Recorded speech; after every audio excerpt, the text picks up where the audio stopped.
Bonjour, je me présente, je suis le docteur Thierry Candolo, médecin à la clinique Oasis, là où nous sommes, une clinique située à Beaumarchais. Outre cela, je suis coach sportif. J'ai longtemps travaillé pendant 5 ans à la médecine sportive et en traumato-orthopédie. Donc j'ai choisi un sujet parmi les sujets proposés qui revient souvent chez les athlètes, chez les patients. Il s'agit de l'impuissance sexuelle, on va dire l'impuissance masculine. Je remercie le groupe Alfie TV pour me donner l'occasion de m'exprimer dans cette chronique de Dis-nous Docteur. Et sur ce, j'aimerais entamer le sujet parce que c'est un sujet d'actualité. En regardant les différentes chaînes que nous avons ici à Kinshasa, je vois que ça revient quasiment chaque nuit dans quasiment la plupart des chaînes. Et je trouvais que c'était quasiment assez mal expliqué ou expliqué de façon très charlatanisme.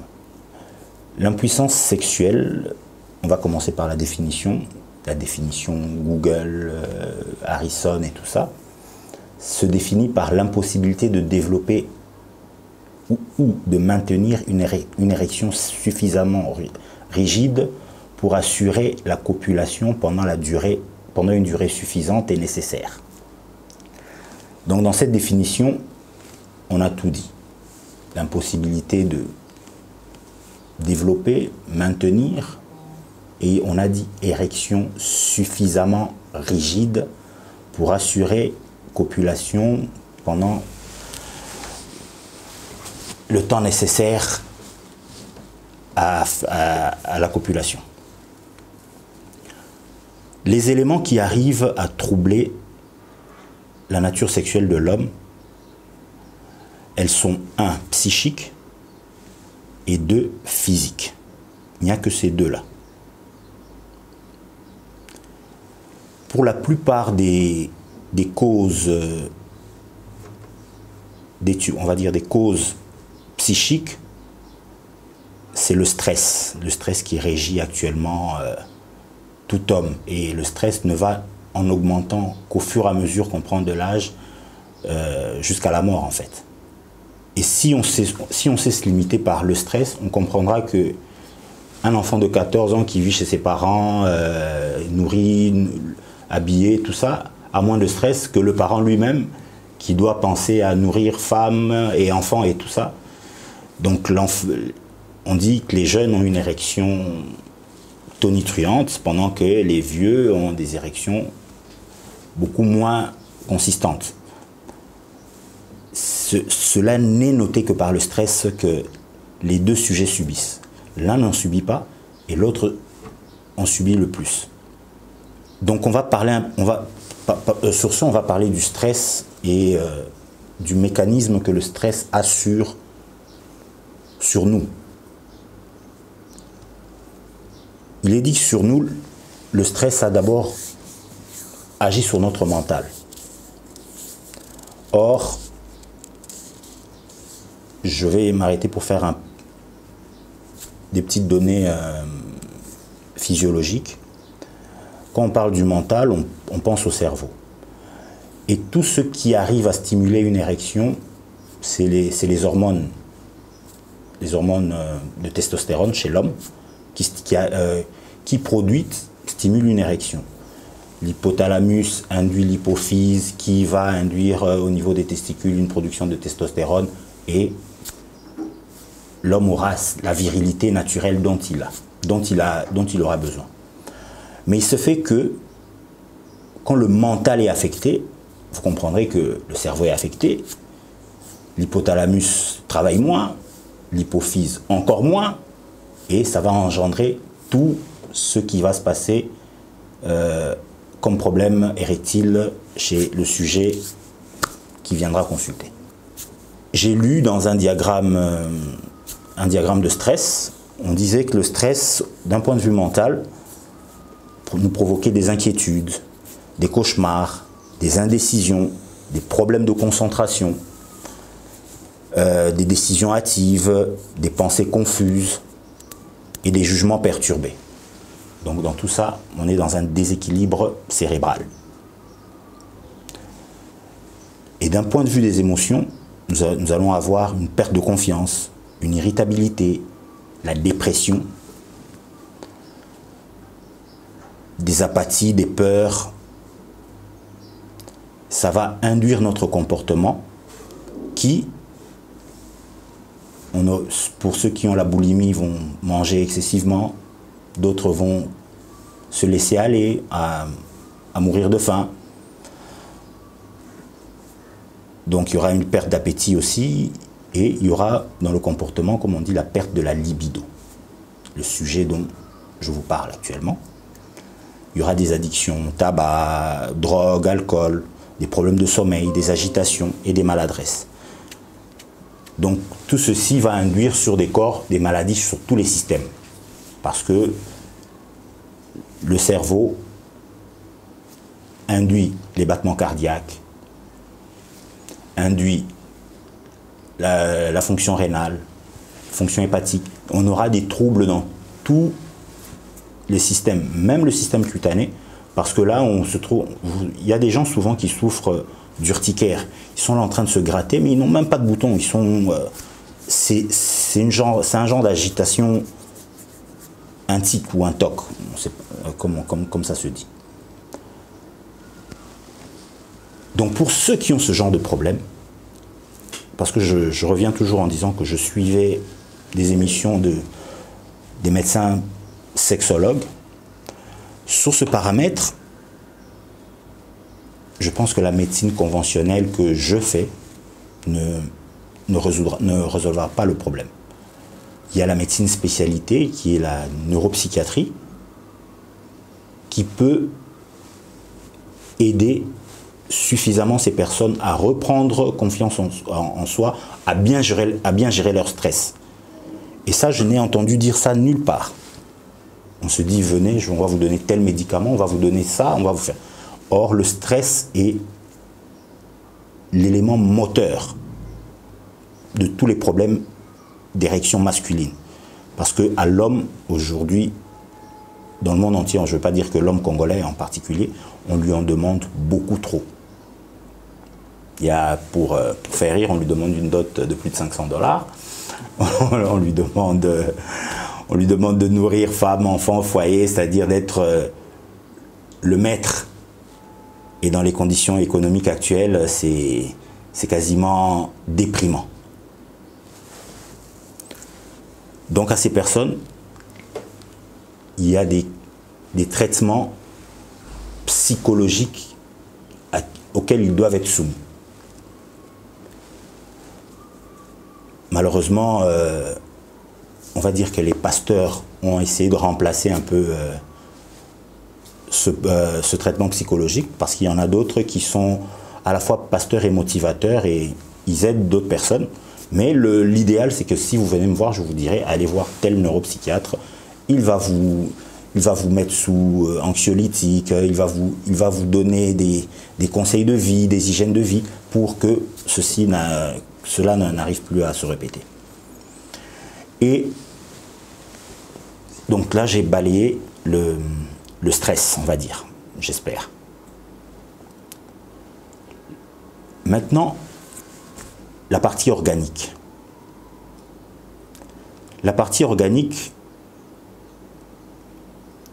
est gérée par, premièrement, la production de l'hormone mâle, la testostérone. Il se fait que la testostérone produite par un enfant de 0 à 10 ans est différente de la testostérone produite d'un enfant de 10 à 21 ans, encore différente de celle produite par un homme de 21 à 35 ans et de 35 ans à au-delà. Les gens doivent comprendre qu'il y a une évolution humaine qui se fait, que si je produisais plus de 10 nanogrammes de testostérone à 14 ans. À 45 ans, si j'en produis 5, je suis dans la norme.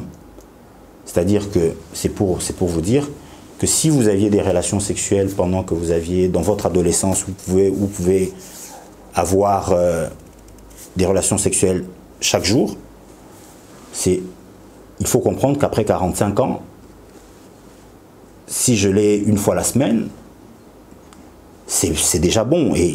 Mais nous remarquons qu'il y a des gens qui viennent se plaindre parce qu'ils n'ont plus les performances de leur adolescence. Ils n'ont pas conscience que leur corps a été entamé et que la production de testostérone n'est plus la même. Mais ils viendront vous consulter comme quoi ayant des impuissances sexuelles. C'est-à-dire, j'ai couché lundi, j'ai voulu coucher mercredi, ça n'a pas été. Docteur, je suis impuissant.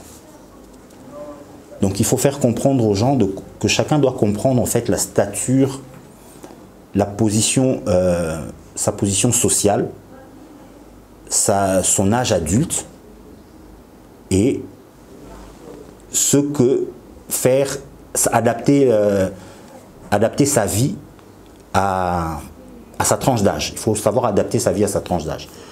Mais il se fait que nous, avec la modernité actuelle, les hommes comme les femmes, refusent de vieillir.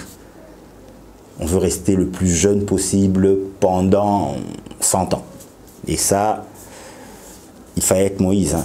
Et actuellement, je ne pense plus que c'est faisable. Mais nous aidons ces personnes à accroître ce taux de testostérone. Parce que, comme on dit, un homme est déclaré malade quand il y a un des facteurs de sa bonne santé est altéré. On dit que ces facteurs sont le mental, le physique et l'environnemental. C'est-à-dire si cette personne mentalement se sent malade parce qu'il n'arrive pas à avoir les performances qu'il avait, je vais le considérer comme un malade et je vais l'aider du mieux que je peux à le traiter pour qu'il s'améliore. Et à ce genre de personnes, nous allons voir les deux phases. La phase de stress et la phase des maladies chroniques qui surviennent au fur et à mesure qu'on prend de l'âge. Dans la phase de stress, si on ne trouve rien, il y a une sous-phase qu'on appelle l'hygiène de vie, c'est le régime alimentaire. On sait que la testostérone, c'est les testicules qui produisent la testostérone. Mais ces testicules doivent prendre cette testostérone de quelque part et ils le prennent sur notre gras. Mais sur quel gras? Si vous êtes obèse, c'est normal qu'il y ait une diminution de production de la testostérone. Donc sur ce, on va vous demander de changer d'hygiène de vie, de faire du sport, de manger sainement. Beaucoup d'entre nous se plaignent de ce fait Ils n'ont pas de problème. Physiquement, ils n'ont pas de problème. Un homme comme le caméraman que j'ai en face de moi, qui a travaillé toute la journée, il a été pris par son travail, il va rentrer, sa femme sera contente de le voir, lui aura fait un très bon plat, il va manger jusqu'à satiété, et une ou 2 heures après, la femme demandera une satisfaction corporelle. En tout cas, à 50%, ça ne va pas marcher. Parce que physiquement, le sang, pendant la digestion, 60% du sang va dans les organes digestifs pour faciliter la digestion. Donc il se fait que vous avez travaillé toute la journée, vous avez mangé le soir, comme ici au Congo on mange foufou ou quoi, des plats très consistants. Et le soir, ça va entraîner la panne. C'est pas, on ne va pas dire une impuissance, mais ça va entraîner une panne. Et ça peut être récurrent parce que c'est le quotidien de la plupart des Congolais, voire des gens à travers le monde, qui aujourd'hui on travaille, les pauses déjeuner sont de plus en plus courtes, de 30 minutes, 1 heure, où vous mangez juste un peu parce que vous voulez manger votre plat commandé à la maison. Et cela va entraîner lors de la digestion des problèmes de troubles d'érection. Donc par rapport à ces personnes, on leur demandera de changer, d'avoir une hygiène de vie cohérente. Et il y a d'autres aliments qui ne stimulent pas la production de la testostérone, qui au contraire contribuent à les baisser. Je vous ai parlé, pour le stress, on vous envoie en neuropsychiatrie. Pour les gens qui ont des problèmes de troubles alimentaires, d'hygiène de vie alimentaire défectueuse, on les enverra chez un nutritionniste. Donc pour vous dire que régler le problème d'impuissance sexuelle est un problème multidisciplinaire.